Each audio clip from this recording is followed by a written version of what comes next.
Hi friends, నమస్తే. ప్రజాసేవ తెలుగు ఛానల్కి స్వాగతం. రైతులకి సంక్రాంతి కానుకలని రేవంత్ రెడ్డి ప్రభుత్వం అయితే విడుదల చేయడం జరుగుతుంది అని చెప్పేసి ప్రముఖ ఆర్టికల్ వార్తా ప్రకటన రూపంలో మనకైతే రావడం జరిగింది. ఈ యొక్క సంక్రాంతికి రైతు భరోసా విడుదల చేసేటటువంటి సాధ్యాసాధ్యాలని రేవంత్ రెడ్డి ప్రభుత్వం అయితే ఆలోచించడం జరుగుతుంది.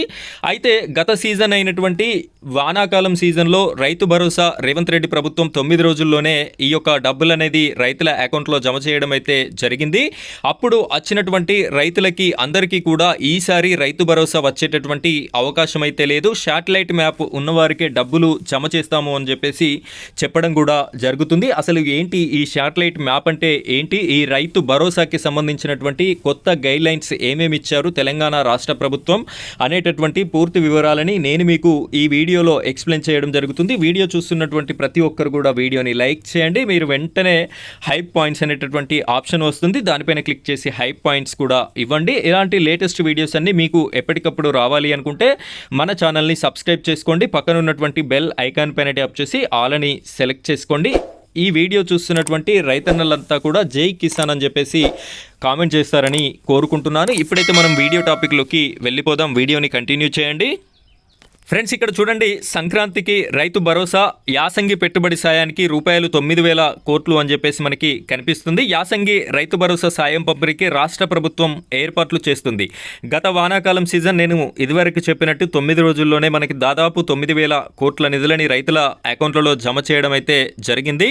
ఇంతకుముందు కేసీఆర్ గారు ముఖ్యమంత్రిగా ఉన్నప్పుడు ఎకరానికి 10,000 రూపాయలు 2 విడతలుగా 5,000, 5,000 ఇచ్చేటటువంటి ఆనవాయితీ ఉంది. ఇప్పుడైతే దాన్ని 2,000 రూపాయలకి పెంచి 6,000 రూపాయల చొప్పున ఒక్కొక్క విడత డబ్బులనైతే ఇవ్వడం జరుగుతుంది. సో ఈ విధంగా తెలంగాణ రాష్ట్ర ప్రభుత్వం అయితే ఇప్పుడు సంక్రాంతి కానుకగా యాసంగి సీజన్కి సంబంధించినటువంటి రైతు భరోసాని పంపిణీ చేయాలి అని చెప్పేసి ఆలోచన చేయడం అయితే జరుగుతుంది. ఇప్పుడు యాసంగిలోనూ కాస్త అటు ఇటు ఇదే స్థాయిలో నిధులు అవసరం, అంటే కొన్ని పోయేటటువంటి అవకాశం అయితే ఉంటుంది. ఎందుకు అంటే వీళ్ళు కొత్తగా సాగుకి యోగ్యమైనటువంటి భూములకి మాత్రమే రైతు భరోసా అందిస్తాము అని చెప్పేసి చెప్పడం అయితే జరుగుతుంది. రైతులు పంటల సాగు డేటా సేకరణ వ్యవసాయ శాఖ ఎప్పటికప్పుడు రాష్ట్ర వ్యాప్తంగా సాగు లెక్కలు నమోదు చేస్తుంది. వ్యవసాయ విస్తరణ అధికారులు ఇక్కడ ఏఈఓలు ఎవరైతే ఉన్నారో వారు ప్రతి పంట అంటే ప్రతి భూమి పైన ఏ పంట సాగు చేసి ఉంది అనేటటువంటి పూర్తి లెక్కలనైతే వీరు రాసుకోవడం అయితే జరుగుతుంది. ఆ విధంగా కూడా సాగుకు యోగ్యమైనటువంటి భూములు ఎన్ని, సాగుకి యోగ్యం కానటువంటి భూములు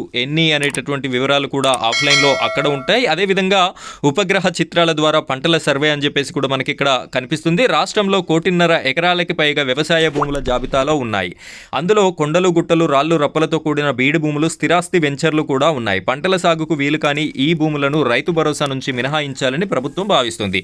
అయితే మనం చాలా ఏండ్ల నుండి ఈ యొక్క పథకం మొదలైనప్పటి నుండి కూడా కొండలకి, గుట్టలకి, అదేవిధంగా R&B రోడ్లకి కూడా రైతు భరోసా, రైతు బంద్ అయితే ఇస్తున్నారు. ఇలా ఇవ్వడం అనేది కరెక్ట్ కాదు అని చెప్పేసి వార్తలు అయితే వింటున్నాం. సో ఈ రాష్ట్ర ప్రభుత్వం అయితే వాటిని కట్ చేయాలి అని చెప్పేసి భావించడం అయితే జరుగుతుంది. దీనికి గతంలోనే మంత్రివర్గ ఉపసంఘం ఏర్పాటు చేసి రైతులు, రైతు సంఘాలు, వివిధ రాజకీయ పార్టీలు, వ్యవసాయ రంగ నిపుణుల నుంచి అభిప్రాయాలు కూడా సేకరించింది. అయినా గత వానాకాలం సీజన్లో దాదాపు మొత్తం విస్తీర్ణానికి రైతు భరోసా చెల్లించింది. అందులో సాగు యోగ్యం సుమారు 5 లక్షల ఎకరాలకి పెట్టుబడి సాయం అందినట్లు అంచనా. ఇక్కడ వీళ్ళు చెల్లించినటువంటి ఎకరాలకి 5 లక్షల ఎకరాలకి కూడా పెట్టుబడి సాయం అందినట్టుగా అంచనా వేశారు. సో దీన్ని ఈసారి డిలీట్ చేయాలి, వారికి అందకుండా చూడాలి అని చెప్పేసి రాష్ట్ర ప్రభుత్వం అయితే ఆలోచన చేస్తుంది. సాగుకు యోగ్యం కాని భూములను పక్కాగా ధృవీకరించడానికి ఉపగ్రహ చిత్రాల శాటిలైట్ ఇమేజ్ మ్యాపింగ్ ద్వారా సర్వే చేపట్టాలని ప్రభుత్వం నిర్ణయించింది. సో ఈ విధంగా సర్వే మ్యాపింగ్ అనేది చూసి అందులో సాగుకి యోగ్యమైనటువంటి వారికే ఈ రైతు భరోసా ఇచ్చేటటువంటి అవకాశం మనకి కనిపిస్తుంది. ఇది ఫ్రెండ్స్ ఈరోజు టాపిక్. మరో టాపిక్తో మళ్ళీ కలుద్దాం. Thank you friends, thank you very much.